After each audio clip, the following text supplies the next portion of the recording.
Welcome, everyone. I'm delighted that you were able to join us for today's Mineta Transportation Institute Research Snaps webinar. My name is Dr. Hillary Nixon, and I serve as Deputy Executive Director for MTI. MTI is a U.S. Department of Transportation-funded University Transportation Center at San Jose State University. Our mission is to increase mobility for all by improving the safety, efficiency, accessibility, and convenience of our nation's transportation system. During today's webinar, if you have any questions for our presenters, you could submit them through the conference Q&A chat feature. We are recording this webinar, and the link to view will be available shortly after the webinar on our website and social media pages. Recent extreme weather events in California, such as wildfires, drought, and flooding, make it abundantly clear that we need to plan effective responses to both the causes and the consequences of climate change. At the municipal level, comprehensive planning for climate change ideally involves a two-pronged approach of mitigation and adaptation. There is a need to identify strategies to both mitigate or reduce greenhouse gas emissions and adapt communities so that they will be less affected by the adverse impacts of climate change. A central challenge in these planning efforts has been identifying transportation and land use strategies that achieve both objectives at once, so-called integrated climate actions. Findings from this research study suggest promising steps that both municipal and state governments can take to support integrated transportation and land use planning actions at the local level. It gives me great pleasure to introduce today's speaker, Dr. Serena Alexander. Dr. Alexander is an assistant professor of urban and regional planning at San Jose State University and an MTI Research Associate. Her primary research interests are in the areas of environmental planning, climate action, and land use and transportation planning. Turning the mic over to Serena, who will give the presentation. And again, as a reminder, you can submit questions through the Q&A or chat feature. Thank you, everyone, for joining. Serena. Good morning, everyone, and thank you, Dr. Nixon, for the introduction. Today, we are going to discuss a research that is related to harmonizing climate mitigation and adaptation through transportation and land use planning. I am here representing a team of researchers that made this project a success. Other individuals that contributed to this research involve Dr. Asha Agarwal, Ashley Hooper, and Dr. Mike Boswell, as well as two of the graduate research assistants from the Department of Urban and Regional Planning at San Jose State University. So what was the problem we were trying to address through this research? As you already heard, municipal climate action planning involves two steps: mitigation and adaptation. Ideally, mitigation and adaptation would work together to make us move progress toward our climate effort goals. However, in reality, mitigation and adaptation efforts that are planned and implemented separately might result in potential conflicts or counterproductive outcomes for climate action planning. So let me give you an example here. We know that transportation is the largest source of greenhouse gas emissions in California. And we also know that reducing transportation emissions can be done through reducing vehicles miles traveled, or VMT. And by doing that, we can also reduce greenhouse gas emissions.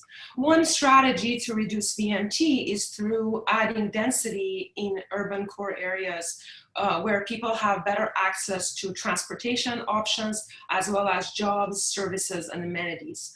By doing so, by adding density in urban core areas, we reduce the need for driving and therefore reduce greenhouse gas emissions from transportation.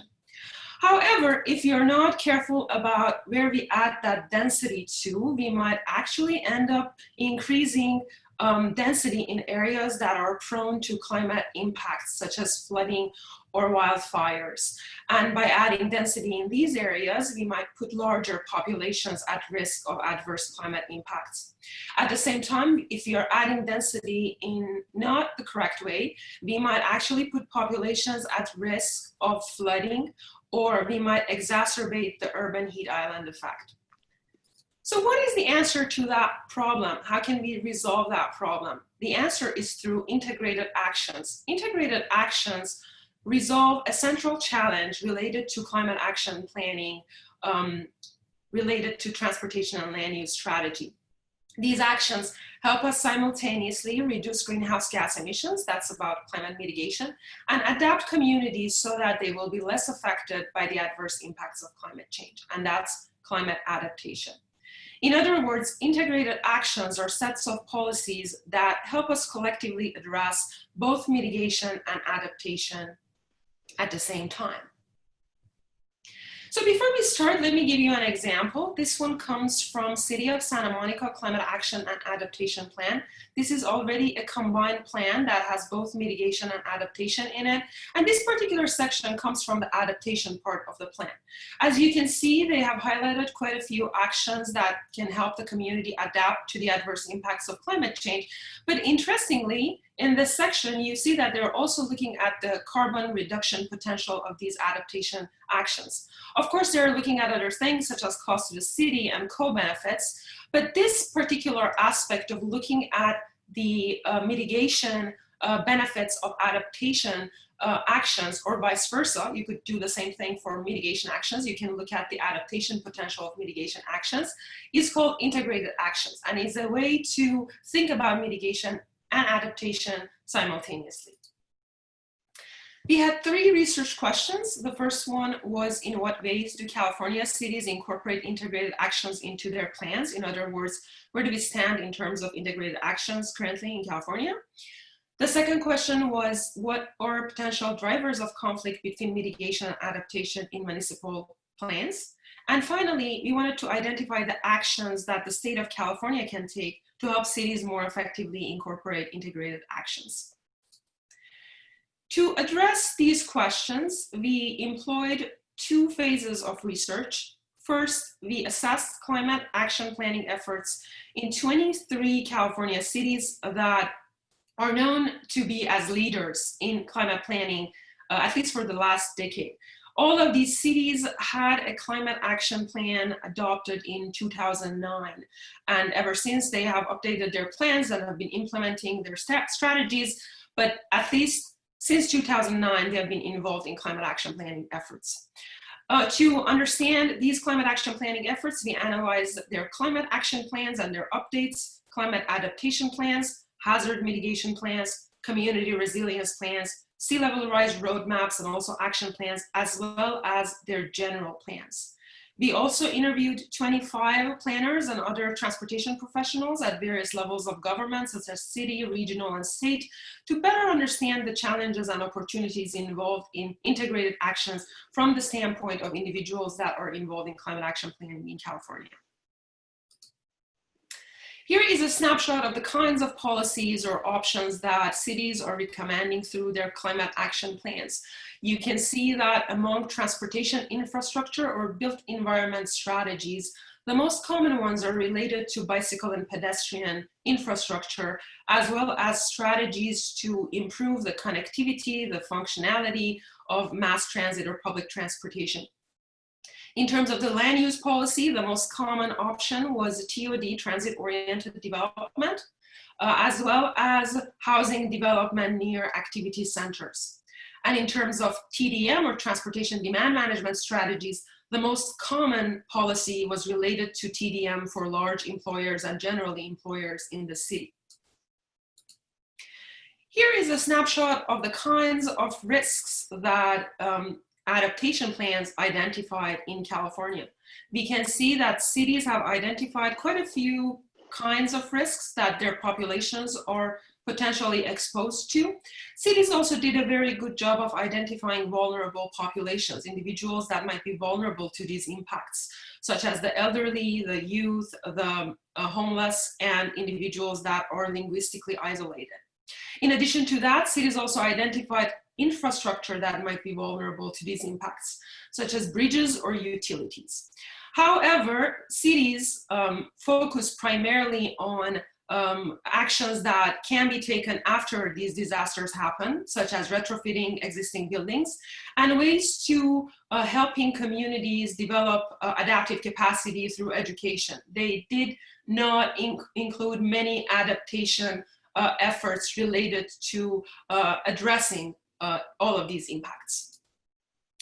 Here is a snapshot of the things that, or strategies that have been addressed in general plans by several cities. Again, we can see that cities are taking a variety of kinds of actions to address climate change. Again, we have divided them into three categories of transportation infrastructure, land use policies, and TDM.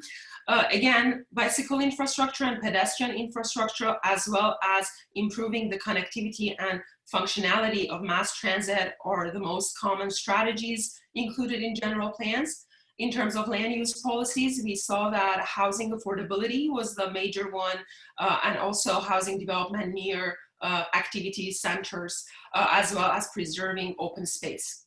And finally, in terms of TDM, the most common strategy was making sure that there is regional collaboration. So what were the major findings? Well, first and foremost, we found that there are potential conflicts because adaptation and mitigation strategies are planned and implemented separately at the municipal level. In many cases, different departments, different individuals were actually involved in the implementation of these efforts. And this can potentially create a counterproductive outcome, or might be a situation that we do not harness all of the available opportunities of integrated actions. So what are the kinds of things that were common in terms of including integrated actions in climate action plans? So one of them was encouraging high density, or TOD, in urban cores, while at the same time incorporating measures for a robust urban forest and our open space program. Or encouraging high density and TOD, and at the same time incorporating measures to ensure passive sustainable building design. Another major category was related to improving and expanding active transportation infrastructure, while at the same time incorporating measures to plant trees in medians and preserve open space for cooling and or stormwater management.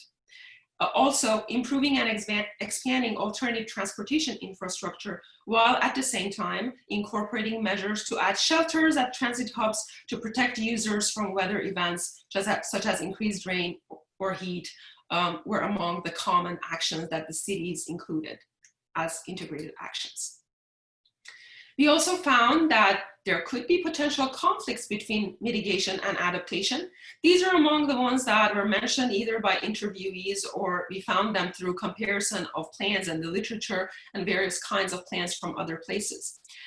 One of them was encouraging higher density development without taking measures to mitigate potentially exacerbated urban heat island effect.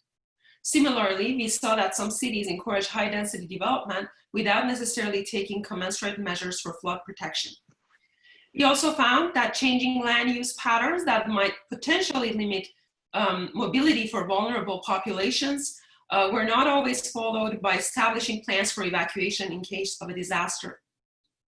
Promoting expansion of electric vehicle charging infrastructure without accounting for stress to energy grids in case of extreme weather events was another potential conflict.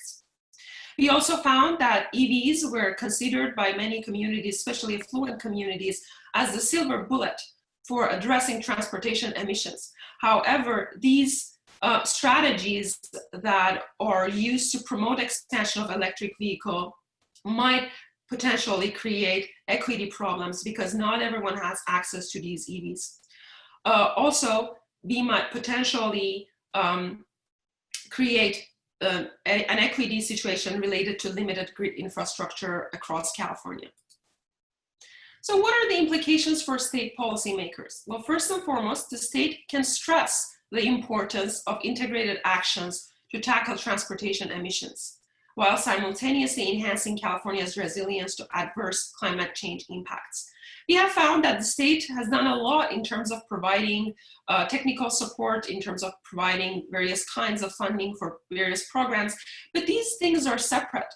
You can see that there's a separate website for climate adaptation and there's a separate one for climate mitigation. So the state can better connect these two kinds of efforts. We also see that the state can help determine and enact appropriate climate action at various levels of government. Again, not all kinds of actions are best taken at a local level. Helping these communities work with the state better can help them better incorporate integrated actions. Also, the state can boldly and directly address transportation in state-level regulations to meet both climate mitigation and adaptation goals and take the burden off of municipalities. And lastly, the state can build a stronger collaboration between the state, city, and regional planning officials and a feedback mechanism for identifying and closing policy, technical, and communications gap.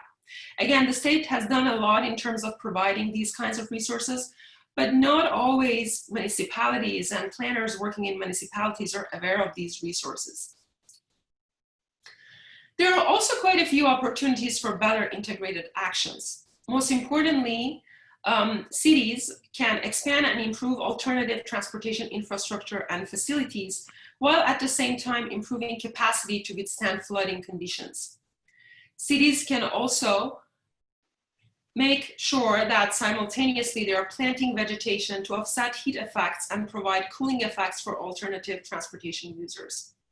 Encouraging high-density transit-oriented development while simultaneously improving proximal transportation infrastructure to withstand disaster events and allow for evacuations is another important opportunities. Promoting the adoption of EV technology and EV infrastructure across the community, while also promoting green energy use and opportunities for using electric vehicles as battery storage to bolster the energy grid. Pairing water and wastewater infrastructure improvements with transportation and land use planning is another opportunity. And finally, encouraging density near transit without significantly modifying land surfaces to avoid exacerbating urban heat island effect remain as an opportunity for integrated actions. Thank you very much for helping us organize this webinar, MTI. The report is available in MTI's website. You can also click on this link to access the report. And I can answer any questions that you might have. Great. Thank you so very much, Serena. So I have some questions that had been submitted during the registration process that we can start with. And then if any other attendees have specific questions, feel free to, again, submit them through the chat or the Q&A feature. So Serena, you talk a lot about the value of these integrated actions. Why, as based on your research, do you see that they're still uncommon despite the benefits from the integrated action? This is an excellent question. So there are many theoretical benefits to integrated actions. In the literature, it has been claimed that this is a situation for creating win-win situations because you prioritize actions that have both kinds of benefits. However, we have seen that in practice, planners have found them difficult to incorporate into their climate planning efforts. Part of it is because the way we started planning for climate change. The state initially came up with AB 32, and then an implementation tool for that was SB 375. And through that, cities were encouraged to develop a climate action plan to address greenhouse gas emissions specifically. It was only later that we started to more and more realize that our communities are going to be impacted by these climate outcomes, regardless of what we do to resolve or help resolve the global climate change problem. So adaptation came later, although it was initially incorporated as either a section in the climate action plan or cities merely acknowledged that it was happening. But adaptation was generally something that happened later compared to mitigation efforts. So the way it was structured contributed to the fact that we don't see a lot of integrated actions. But luckily that is changing. We have seen that the budget in the state budget last year emphasized the importance of integrated actions. We have also seen that research at the state level is currently encouraging measures or strategies that help us achieve both mitigation and adaptation. And lastly, we are seeing that the latest revisions or the latest generation of climate action plans, such as the one that you saw at Santa Monica, they are actually encouraging their communities to take integrated actions, and they're looking at both mitigation and adaptation benefits regardless of what kind of action they are taking in that particular section. So thank you, Serena. There were actually several questions, including one that has just been submitted by Matt that came in that talk about SB 375 and the Sustainable Community Strategy. And I guess the kind of gist of these questions are how do we make sure they're successful? How could they be better implemented? Are there any potential downfalls of SB 375 as it relates to addressing climate change related issues tied into these sustainable community strategies? Do you have any thoughts on that? Oh, absolutely. That's another excellent question. If you go back to the way that the state planned for climate change, the first step was AB 32, which was the Global Warming Act. And California Air Resources Board is in charge of implementing AB 32. But through the state, metropolitan planning organizations were assigned under SB 375 to set regional targets for greenhouse gas emissions reductions and also implement them. However, we know that many of the things that we can do to reduce emissions from various sectors of the economy, including transportation, are actually under the purview or jurisdiction of cities. So what happened was that MPOs encouraged cities to develop and implement climate action plans that was supposed to be the same way or align well with the sustainable community strategy. However, if you look at the kinds of implementation mechanisms that are out there, we know that the implementation mechanisms that are voluntary are generally the least effective compared to the things that are a mandate. So if you look at the way that climate action planning is being implemented in California, we have a voluntary mechanism that includes an incentive. And that incentive for cities is a streamlined CEQA process. In fact, although cities are encouraged to make sure that their general plans align well with their climate action plans and also with the sustainable community strategy, they are not required by law to ensure that is happening. They're strongly encouraged to do so. And the incentive that is provided is CEQA streamlining. That may or may not be enough. We have seen that in the recent draft that was provided by California Air Resources Board, we are actually not on track to meet our greenhouse gas emission goals from transportation.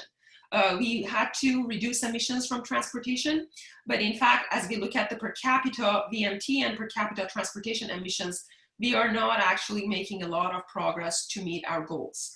The state has identified several ways that we can move towards that goal, but we all know that to meet those goals, we have to drastically change the way we live and the way we travel.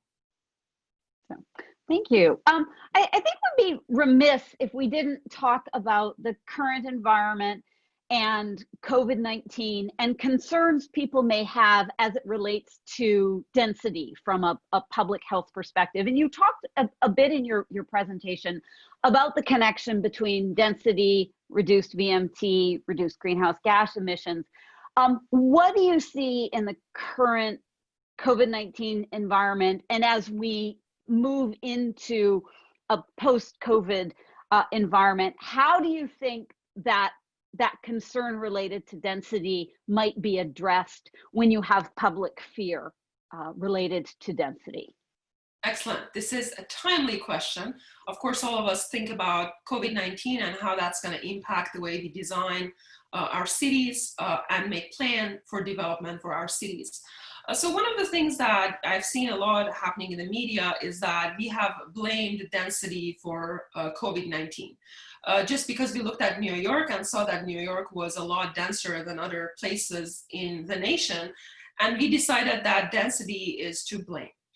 Again, density, similar to the example that I provided in this presentation, might potentially create problems, but it is not necessarily the cause that we had such a difficult time dealing with COVID-19. If you look at Seoul, South Korea, for example, it is 1.5 times denser than New York, and it has a larger population. But we saw that their response to COVID-19 was a lot different, and of course the outcome was much better. So density, if we again create density without planning for it correctly or in a way that is appropriate, we might put people at risk, whether that's risk of flooding or risk of wildfires or risk of COVID-19. But there are ways to avoid that. The key is to plan for density in an appropriate way. And of course, COVID-19 goes beyond the area of this particular research, but it's a similar problem that we add density without thinking about potential consequences because we do not plan holistically. Or we add density without realizing that this might put larger populations at risk of infectious diseases or other kinds of risks. But we can plan in a way to avoid those potential outcomes. And this is done in many places outside of US. We currently see that there are a lot of areas that are not dense at all, but they are having outbreaks of the disease. And that's another sign that just because New York is dense and it has a COVID-19 problem, any dense area should have similar problems. Thank you.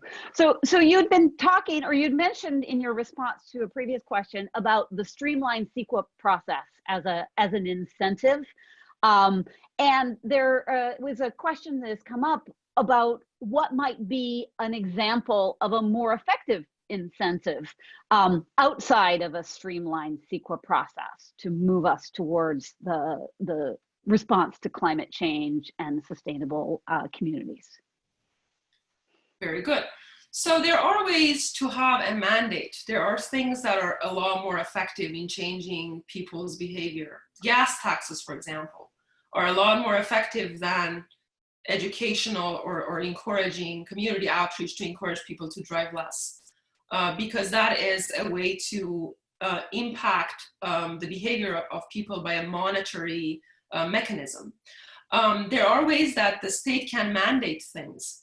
So instead of assigning metropolitan planning organizations to come up with strategies and asking the cities to develop measures to address those things, the state can come up with mandates. Of course, there are things that can be done at even higher levels of government. There are things that it's better the federal government do them rather than the state of California, because of course, when you take action at a certain level, there's always the potential for spillover effect. Your emissions might go elsewhere. Businesses might go elsewhere, that there aren't many restrictions. So there are certain things that are better implemented at a higher level of government. But overall, thinking about mechanisms that come with an incentive is a little better than voluntary mechanisms, but it's still not a mandate. It's not regulation. It's not something that can drastically change or stop certain things. Yeah. So I think we have time probably for two more questions. And I think this is a pretty quick one that Joanna's asked, is that do you plan to conduct similar research for implications in our rural areas? That's a very interesting question. Well, absolutely, yes. So it's really interesting that a lot of the times that we select innovative actions or things related to innovative climate action planning, we focus on cities. Well, that's natural because cities have a bigger problem to address. But of course, we know that rural areas are also at risk of many of these climate impacts. And rural communities also realize the need to plan for climate action. Of course, the methods will need to be a little different when you focus specifically on rural areas. But that would be a really interesting research to look at how rural areas have responded or not to these impacts, and also how they are planning to respond to the global climate change. Great.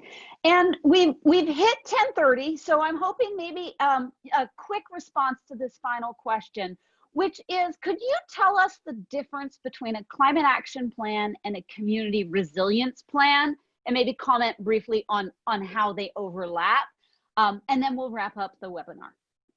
Excellent question. So climate action plans are strategic plans to help communities mitigate emissions and also adapt to the adverse impacts of climate change. Most of these plans were developed in the 90s, but the climate resilience plans are a lot more community oriented. They are more likely to focus on community engagement, and they are about climate impacts, not about reducing emissions. Many of these resiliency plans also go beyond climate impacts to address some of the major problems that the community is focusing or dealing with, such as housing, for example, in the Bay Area is a big component of climate resiliency planning. And also there is potentially a larger equity component to resiliency plans, although the recent generation of climate action plans are also incorporating climate justice and climate equity into their plans. So basically the biggest difference is that climate resiliency plans are oriented towards the community and the impacts the community is going to have to deal with, versus climate action plans are broadly addressing ways to mitigate emissions to address global climate change. Great, thank you. And we are at our 30-minute mark. In fact, a minute passed. I'm sorry, we went just a tad bit over, everyone. I do appreciate everyone's participation and attendance at today's webinar. We certainly encourage you to tune in for our next event, which is our annual Norman Mineta Transportation Finance Summit. Information is on the screen. Thank you everyone so very much. The webinar will be posted on our online and social media pages. And if you want to access the report, the URL is right there. Serena, thank you. And everyone, thank you so very much. Take care.